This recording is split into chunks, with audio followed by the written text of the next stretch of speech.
Welcome to the Immunity Community 2020, where our focus is to provide physical, mental, spiritual info and positive vibes to help you endure and adapt. We'll be bringing you experts to provide strategies to handle stress and boost your immunity.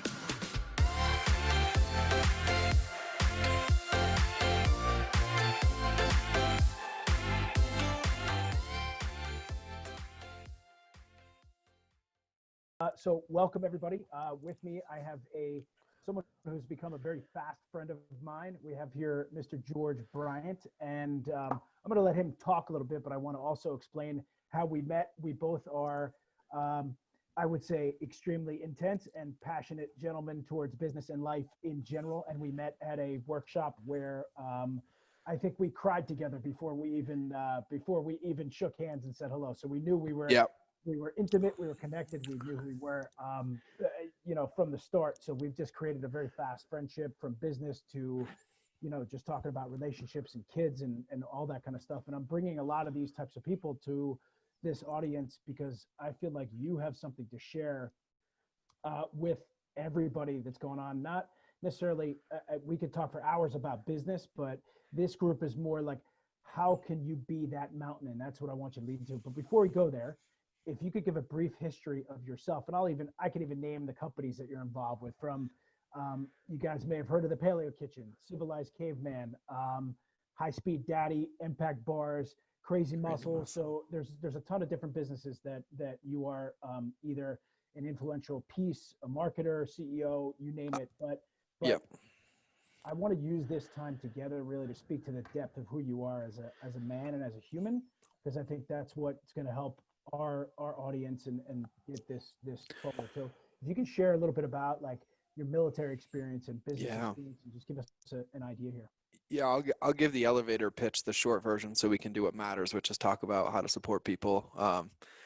So pretty interesting life that I've had to get to this point in my young age, and had a pretty rough childhood: drug abuse, physical abuse, sexual abuse, emancipation, social services. And so I did what any smart kid that didn't want to be a drug addict would do. I ran away, forged my parents' signature, and joined the Marine Corps, because that's, what healthy children do.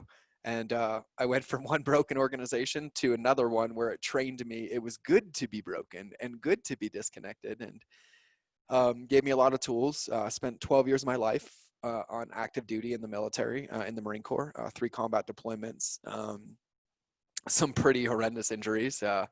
Ended up getting medically separated at 12 years for traumatic brain injury, post-traumatic stress disorder. And then, I don't have feeling in my legs from the knee down, but it's more of a good story now than it is a crutch, because they wanted to cut them off. And I said, you can go screw yourself. I'm going to go tie a world record and run Ironman. So, don't believe anything anybody tells you is the moral of that story. And and so most of my life, due to what happened, not what happened to me, what happened for me, but things that I've experienced in my childhood, gave me a very interesting lens and brought up a lot of demons that I've spent 37 years of my life unpacking, exploring, and falling in love with every single day. And probably the biggest ones that were there were the sexual abuse led to an addictive personality and behavior to exert control as a way of intellectualizing my trauma. And so I would do the best at everything, be the best at everything. And one of the crutches in that addiction was bulimia. And I had body dysmorphia, body image issues, and bulimia. And I mean, I was in porta potties in Afghanistan purging, just because that's what you do on deployment, right? You're not tired enough already. And so after my last injuries in the Marine Corps, 2010, they said, hey, you're unfit for service. We're going to have to medically separate you. And I had nothing. I had nothing to fall back on. Nothing. I was still struggling with my bulimia, still struggling with like orthorexia, obsessive working out. And at that point, I'd found paleo and I'd found CrossFit. And of course, it's really easy to get obsessed and addicted to both of those. And CrossFit I was, and I, had to be the best.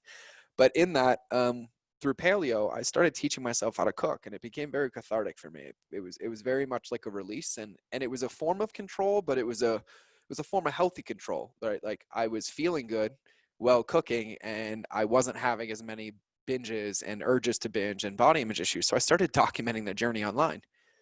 And through that process, when the Marine Corps said, hey, you're done, thanks for your 12 years of service, you're out the door, I turned around and I launched a food blog, and I launched Civilized Caveman. And um, I built that thing pretty big. 5 million people a month saw it, about a million fans, followers, and I was literally cooking and documenting my health journey every day without anybody knowing what I was doing. They're just like, oh, this guy's making recipes. He's this Marine. He's blah, blah, blah. I'm like, yeah. And I'm crying myself to sleep at night because you have no idea that this is stopping me from purging and self-harming and, boom, boom, boom.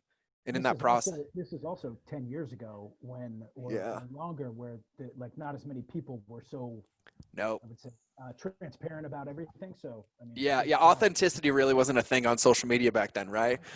no, And so I'd met my amazing wife at that point, and what a saint and an angel for standing for somebody as that needed somebody to stand for them as much as I did.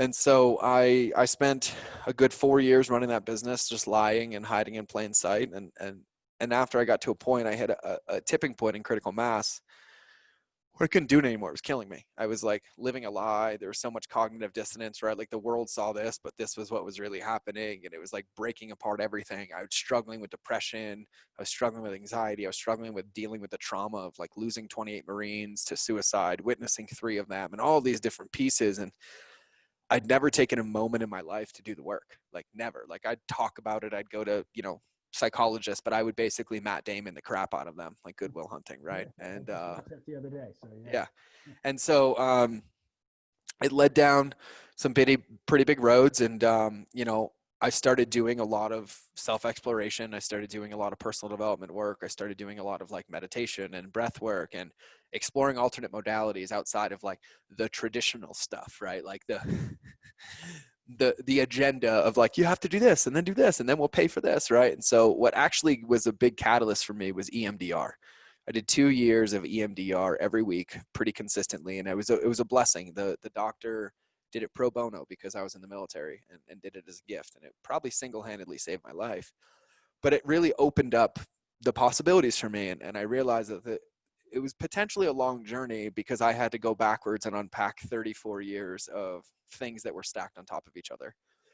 And then I just kind of fell in love with the process. And in that process, I did a whole lot of healing, a whole lot of self-discovery, realized that that business was poison, that it wasn't supportive of me. And so I gave it away as a Christmas present. And I disappeared off the internet for 18 months and appeared in my life. I appeared as a husband. I appeared as a father. And um, I did the hardest thing that I've ever done in my life, which was spend 18 months falling in love with myself because I didn't have a distraction. I didn't have social media.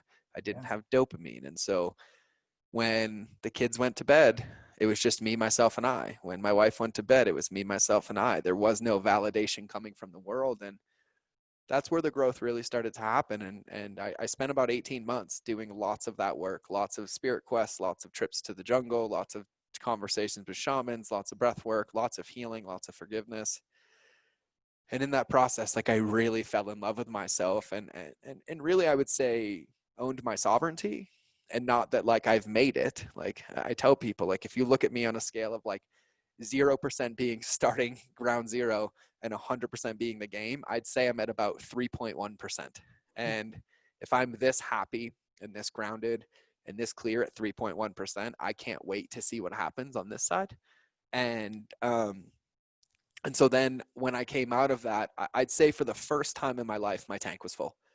Like it was like, there's nothing outside of me, nothing out there is going to affect me. And I'm not judged, or my value isn't predicated on what results get created out there, yeah, but I already have it.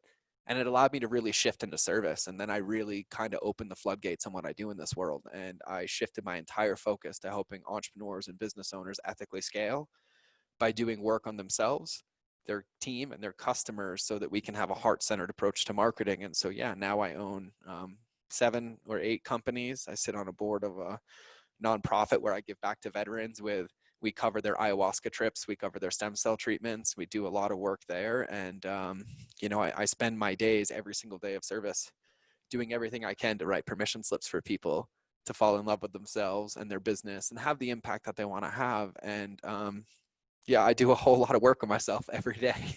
So it's cool to see that the work that you've done on yourself, like that's the evolution that you now are applying to these business owners and everybody else. So to keep us relevant to the audience here, And sorry, that was the shortest like intro story I've like ever given. So I love it. I love your story, man. So I'm hoping the audience loves it as much as I do, and this is why we've connected so well. yeah. So really, with all of that self work and all the things that you're teaching business owners, entrepreneurs, how has that played a role? Because I just read your piece that you put out, and the poem that you shared was "To Be a Mountain," To be a and mountain.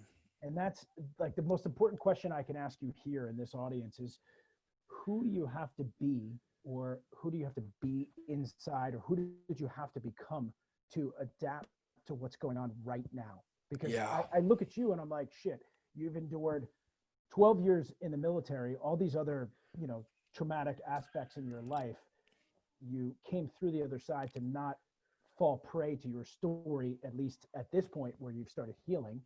But if you can answer that question and really look into like who do you have to be right now, because that's what I want our audience to Yeah. take from this is. And let me give some context to where we Yeah. are right now. So just to give everybody context, I'm currently losing $35,000 a day as we speak. Just so everybody knows. Shit, yeah. My supplement company's down 77%. That goes from 12 grand a day to less than a grand. My diaper bag company is down 68%. My protein bar company is down about 95%. We haven't laid one person off. We haven't given one person a pay cut. And guess what? We don't have the money, but we're finding it and we're making it. And so I just want one of the things I like to do is to let people know what the field really looks like, not thinking it's some sort of like, oh, you've got this figured out. You're worth $8 million. It's like, no, the companies are. I'm like, but you know how business is, right? It all goes back in and it's there, right? Like we're running up lines of credit right now. We're running up SBA disaster recovery loans. And so it's an amazing question, but I just want everybody to know that that's a part of the answers in the what I just stated is that in order to be a mountain, you have to be a mountain, and mountains don't care if it's raining, if somebody's chopping down a tree, if it's getting trampled on, if it's snowy, if the earth shatters, it breaks open and it grows again. Like its only existence and concern is about being a mountain. And I'm not going to blow smoke up people's butt here. Like it's challenging. I probably cried for a good 90 minutes this morning and for no reason. Like I felt the anxiety and the fear on the planet. I felt the anxiety and the fear of my teams. And I made a commitment to hold that. And so I sat with it this morning and literally I was sitting in a chair feeling tears and I was literally studying my hands, like looking at like the lines on my hands and like how amazing it is that they function and like really just bringing myself to presence. So that feeling that I was having got to exist and I got to hold it, but it also didn't define my actions or my next steps. Right. And so, one That's of the, huge right there. So feeling your feelings and not reacting to them, yeah, using them as lessons from the universe, right? lessons for the universe, right? Like I think about it, it's like if we're in our car and we're driving and the light comes on, it says your tire pressure is low. We don't punch our car in the dashboard, right? Like we don't beat it up. We're like, oh, I should probably go put some air in this tire, right? And so, Or duct tape over the or duct tape, right? But we don't slash the other three, Right. right? We're like, oh, let's go do it, right? And so when I think about it, what I've fallen in love with is like this wedge, right? Like it's this wedge and it's not always comfortable, right? But it's like, okay, I have a trigger, right? And it's a smack me with a trigger, whether it's my wife's mad at me, the bank account's going down, this company is closing, this happened, the world is in uncertainty, right? All of those things are happening outside, right? And so to be a mountain or to stand with structure, you have to hold it, right? And it doesn't mean that you have to own it. It just means you have to hold it, right? And what I found is that for most of my life, it would come to me and then I would own it and make it mine. And I'd be like, oh, that's mine. That's my fault. Like I did that. Like I have to fix that. And it was like reactivity mixed over and over. And so I started implementing like a cooling off period a couple years ago that like if something came in, I had to feel it, like fully embody it and feel it. And if I couldn't in the moment, I had to make a date with it. And so literally it's like, oh, Brian's mad at me. I'm like, oh man, I can't talk right now. Hey, Brian, listen, I just put it in my calendar. I'll call you at 7 p.m. Right. And that's, 10 hours from now. And that's me giving attention to it, acknowledging its existence, making a date with it, and then acting normal, being different and moving forward, regardless of what's going to happen, in that future. Right. And so the thing for me is like, and I can only speak for myself, is that I think I spent most of my life allowing the triggers in the world, whether it be in my relationships, in my friendships, in my business, or in the world, define who I was as a person, right? I was giving my power away all day, every single day. And I thought about it and I was like, I think about these things and these things would come. And I'm like, yeah, like I've almost been bankrupt. Like I've been homeless. I've had all those things, right? But somehow on the other side of all the anxiety and the fear mongering, the panic and I'm still sitting here, right? And I was like, what's the difference? And I was like, oh, I've been making it difficult on myself to prove my story right, right? And I was like, so what if I let go of this story? What if I was like, oh, this happened? The end. Why do I have to go check a box? Why do I have to be like, look, I beat it again? Why do I have to prove it? Yeah. Right? Like it just is. And so, my business partner, Stefanos, and I talk about this a lot. And really what I've fallen in love with is that the name of the game isn't awareness to take an action. It's just awareness in spite of action, right? And it's just about observation and mindfulness and presence. And I'm not some woo-woo teacher. Like I'm covered in tattoos. I swear like a truck driver, and I'm still trying to figure this stuff out every day, right? But it's like, okay, when these things come in, I let them in and I look at it. I'm like, wow, that's really interesting. And then I have to explore like, wow, that's causing me anxiety. That's causing me fear. That's causing me panic. Something must be true about it. Let's take a peek at it, right? And I breathe into it, I look at it, or I write it down, or I make a date with it. But then I have to close it and I have to leave it where it is, right? And what I used to do is I used to attach a chain to it and then attach it to my belt loop, and I would drag it all forward with me, right? And all I was really doing was robbing myself and everybody else around me of me, right? Because like I'm not the guy that was there 2 minutes ago, and I'm not the guy that's going to be there 3 minutes from now. And so I just think for me, the biggest thing is forgiveness of self, right? And so here's a hack, and this is something. These would be good tips for our audience right now, right? Yeah. So the number one thing is that I'm going to tell everybody what actually happens. Something triggers me right now. Like, let's say I go downstairs and my wife's like, I can't stand when you do this. I'm going to tell you what I say in my head 1,000 times in a 1-minute conversation. I'm safe. You're not my parents. I'm safe. You're not my parents. I'm safe. You're not my parents. And I'm not joking. I say that 1,000 times in my head. And what that does is it allows me to basically relinquish, like not take it on, but hear it, right? And be there, right? And then magically somehow when she's done sharing, or my business partner is done sharing, my team's done sharing, and I've said all that, I'm not like, oh, but, or I did, right? And getting into feeding my own validation of like, but look, I did it. And then like collecting the cycle, right? I just stand. And I'm like, that makes sense, right? And like then I might have to sit there for an hour and tell, I'm safe, I'm safe, I'm safe, I'm safe, I'm safe, right? Because for me, what I figured out is that at the core of everything in my life that I was reacting to, I had this like subconscious belief that I wasn't safe, right? That somehow you being mad at me would take my safety, or somehow the financial institutions would take my safety, or somehow somebody buying a product could take my safety. And I was like, but I was the one giving it away. And so I literally go to, if I'm grounded and I'm getting feedback, I just stay grounded. I'm like, oh, that's interesting. I'll take a notice of that. If I feel myself like having anxiety in my chest, in my stomach, in my head, in my heart, I literally just start screaming in my brain, I'm safe, I'm safe, I'm safe, I'm safe, I'm safe, I'm safe, I'm safe, right? And what I'm really doing is I'm relinquishing the evidence to beat myself up, right? To collect fault, blame, guilt, or shame, which then gets into the cycle. And the other one, and breath work and the power of breath. The other thing that I do in those moments is, something comes in, like I'll get a phone call, like, and listen, my phone's been ringing 50 times a day for the last like 2 weeks right now. I mean, everybody from pre-revenue to billionaires. What do I do? What do I do? What do I do? I'm like, take a breath. And you keep responding to me like that too. I love. Oh yeah. I have the same advice for all of them. I said, take a breath and call me in 24 hours. Don't make one decision. And they're like, what? I'm like, call me in 24 hours. That's a crucial piece of advice for anyone in business or making family decisions. Yeah.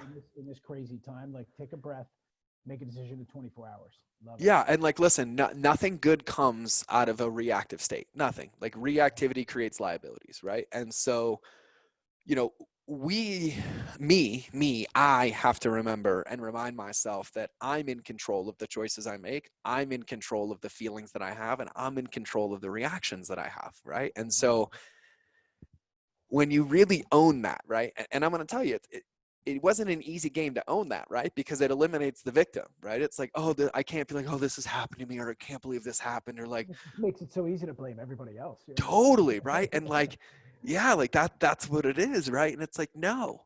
Okay, cool. Like, do I want to be miserable, depressed, and anxious so I can blame everybody else, or I want to be happy, joyful, and in my sovereignty so I can own my role and job on this planet for whatever that is and whatever this existential meat suit is that I'm sitting in right now. And that's what it is. And so it always comes down to like, okay, so things are happening, things are chaos, times are very uncertain right now, right? Great. Take a breath, check in, make zero decisions from a place of reactivity. Like if you feel it in your body and you're making a decision, you need to stop and get back into your body until it's neutral and calm, or else it's a skewed, manipulative, self-fulfilling, self-sabotaging decision. Because no decisions, in my opinion, none that come from a place of fear or anxiety or scarcity, which is, triggering the fight or flight response, are going to be healthy. And I feel like just makes it more difficult and it makes it harder. And listen, breathe, like breathe. I have an alarm on my phone, no joke, every 30 minutes. Every 30 minutes, it goes off and it just says breathe. I'll be in the middle of a call and I'll stop. I'll take 2 belly breaths and I'll get back into it. And I mean, it's every 30 minutes, all day, every day, from 6 a.m. until 9 p.m. I Nice. have whatever that 14-hour, 28 reminders or 26 reminders a day to just breathe, to breathe, to breathe, to breathe, to give myself the chance, right? And so, I do cold therapy, I do breath work, I do things like that. But I want to tell everybody why, because it's not about like ice baths are the key or cold therapy is the key or breath work's the key. What we're really doing is we're increasing our nervous system's ability to insert a wedge between trigger and response, right? Yes. And so we're going to spend Viktor Frankl. yeah, we're going to spend the rest of our life with triggers. They're going to happen. The world, business, life, friends, money, pandemics, you name it. It's coming, right? Yeah. It's not something we control. And I found that a lot of my fear and anxiety and struggles came from me trying to control something that was completely out of my control. This is my ego trying to keep me stuck. And I'm like, okay, this is going to happen, right?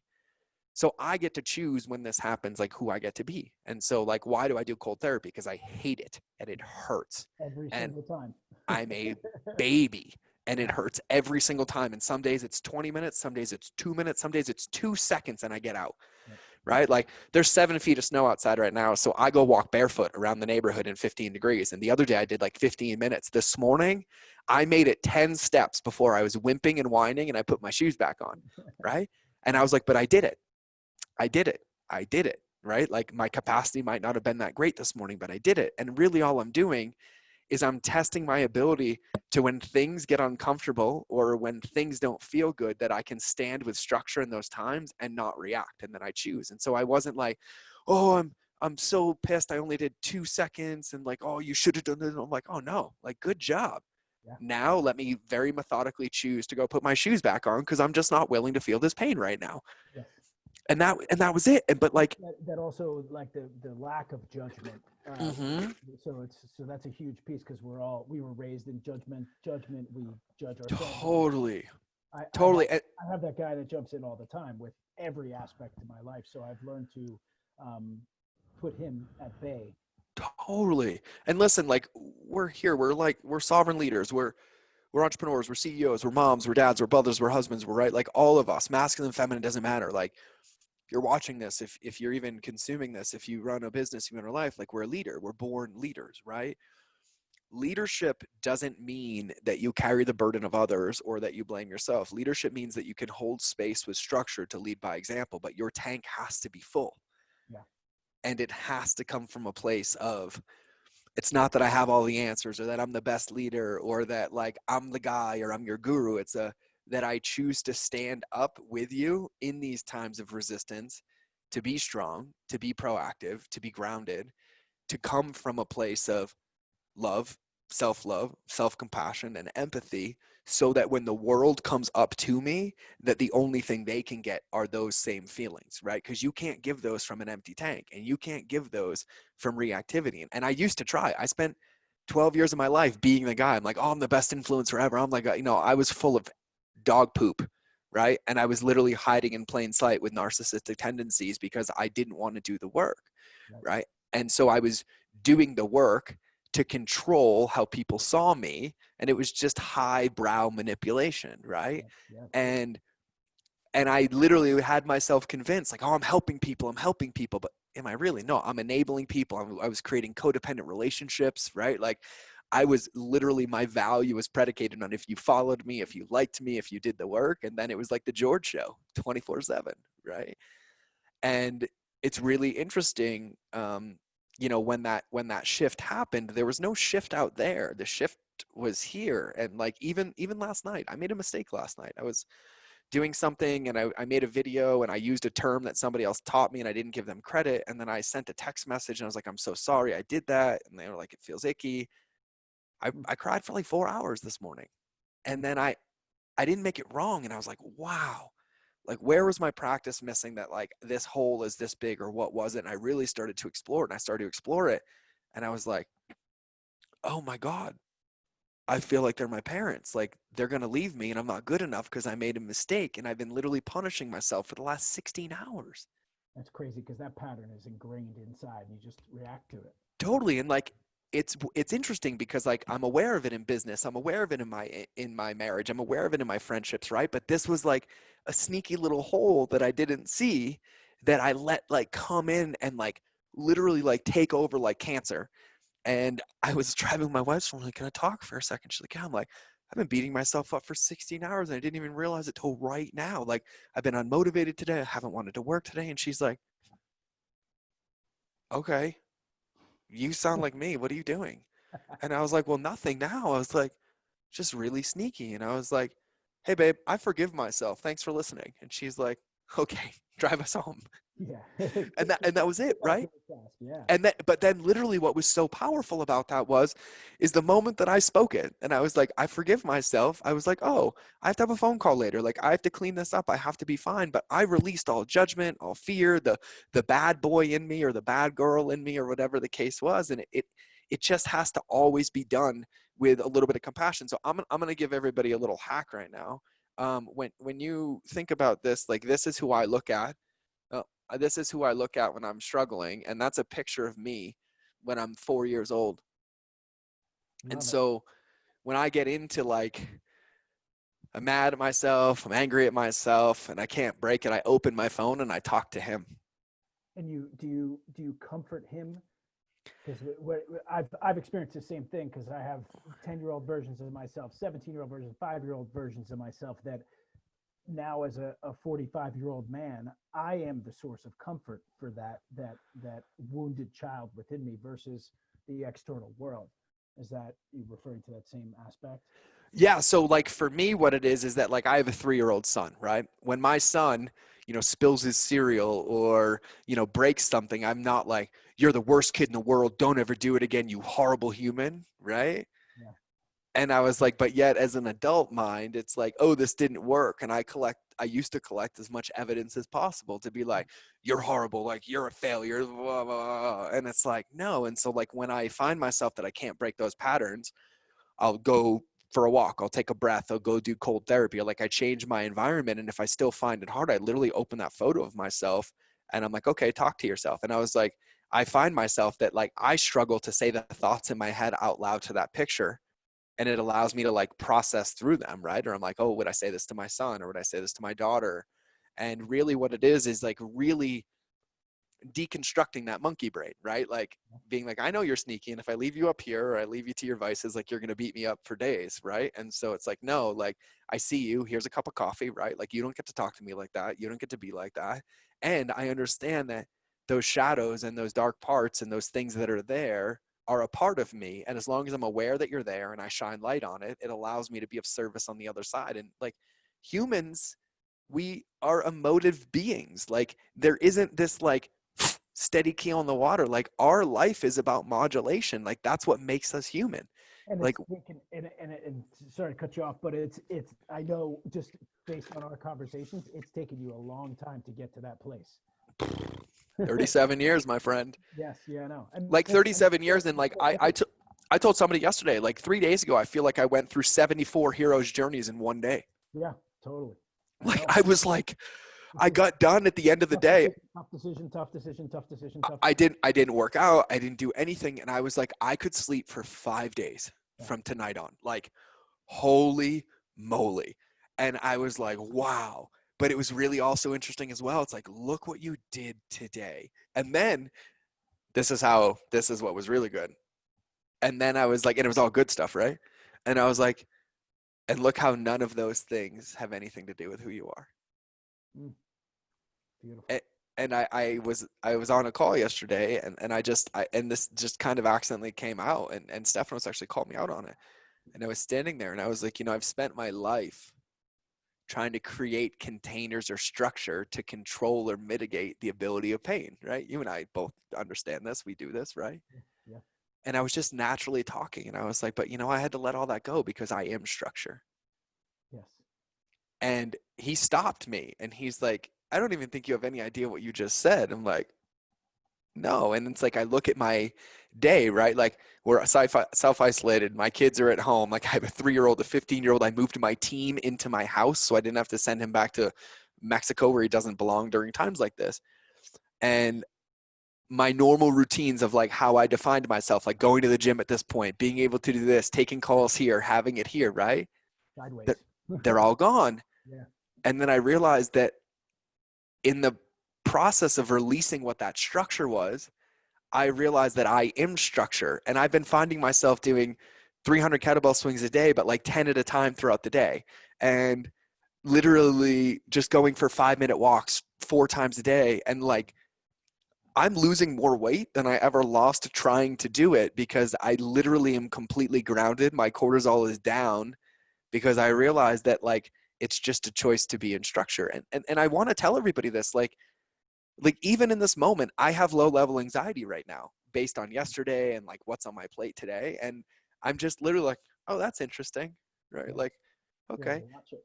Yeah. And you and I have talked about this before. And I think a lot of it too, probably more for the men, the masculine than it is the feminine, right? Is that one of my traps as a man was exploring and always trying to justify or understand what it was, which was my self-sabotage to not do something different, right? Because if I feel it, rather than being like, oh yeah, it's there and move forward, I'm like, oh, what is it? Where's it coming from? What childhood wound was that? Let me figure out what my checklist is. How am I going to do it? Blah, blah, blah. And then it became the work, became the addiction Mm, out of growth. love And it. it's like, no, like, oh, that feels weird, right? And I was like, but is it anxiety? I was like, because a roller coaster feels the same as a car accident, just depends on the lens you put on, Yeah, right? The feeling is the same. Like if you've ever almost been in a car accident, yeah. It's like the same. the adrenaline, the dopamine, the rush, and then you get on a roller coaster, the same, but yet the lens, like the human ego lens that we put on, like, oh, this one's fun and this one's not. And I was like, I almost got in a car accident there. I'm like, oh, that was fun, right? Like, whoo, like, good to know my body works, right? For But then sure. I literally found myself, and here's what's interesting, Brian. I found myself, and it was because, it's snowy and icy, and somebody else hit me up here. And it wouldn't have been bad. Like, it would have been like a 15, 20-mile-an-hour thing. But I found myself that day wanting to tell 100 people that it happened Hmm.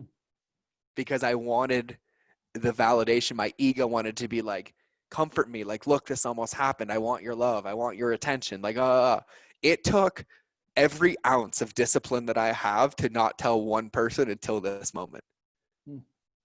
Well, now the whole Because now the whole our whole audience knows. So but I was literally like, and this is what I fall in love with so much. And you and I do a lot of work, right? So as you get into it, it's like when you take the red pill, like you got to be ready to take the red pill, right?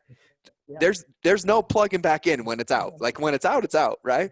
yeah, And so, but what I've really fallen in love with, it's like cool. And I remember this from combat deployments. I remember in Afghanistan, there were days that like we wouldn't sleep for 4 or 5 days. I wouldn't shower for 20 to 30 days at a time, right? Like the level of stacked resistance that comes in there, right? Like the stories that you can make up about why it would be better just to die and to keel over and to do all that stuff is like, impenetrable, but it's so nuts. I never had those out there because there was no other distractions. There wasn't traffic and bills and business, right? It was like in that moment, Yeah. right? And it's like in that moment, I get to choose who I get to be. And it's like, yeah, I'm scared. I'm petrified, right?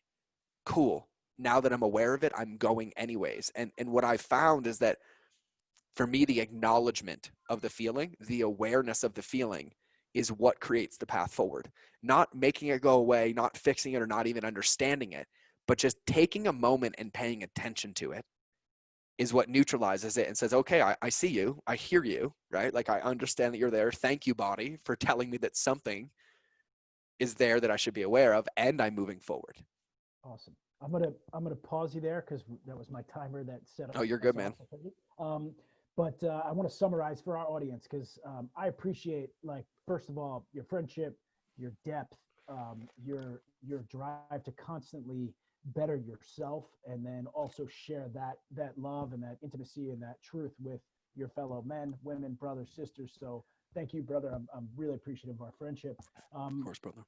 I think we're gonna pull some nuggets out of this, but the things that I pulled mostly out of this is one, we have a choice to either react or not react to feelings.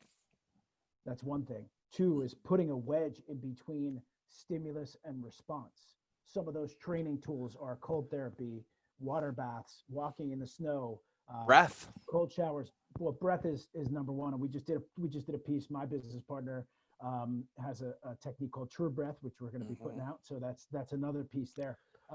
So if you can apply these things to your daily life, I think this talk is good for, or this dialogue is great for our audience who are business owners or people who are just out there trying to live their best life. So Yeah, and one thing on the practice to sum up for everybody, don't forget the simplest practice, and I would challenge everybody for this, right? So one of my most powerful practices is that I'm not allowed to have an external trigger in my life until I've been awake and alone for 3 hours. wow, I like that. So So no phone, no phone, no no wife. computer, no, because we're in tight quarters right now, Yeah. that time means with my son and my wife, and And typically no technology for three none, hours. What about none. coffee? What about coffee? Like caffeine? Yeah, I'm okay with that, but no external triggers, like nothing that can touch my brain, my ego, my soul. And so what I would challenge everybody with is carve out time in the morning, and this, you're going to figure out who you really are really quickly.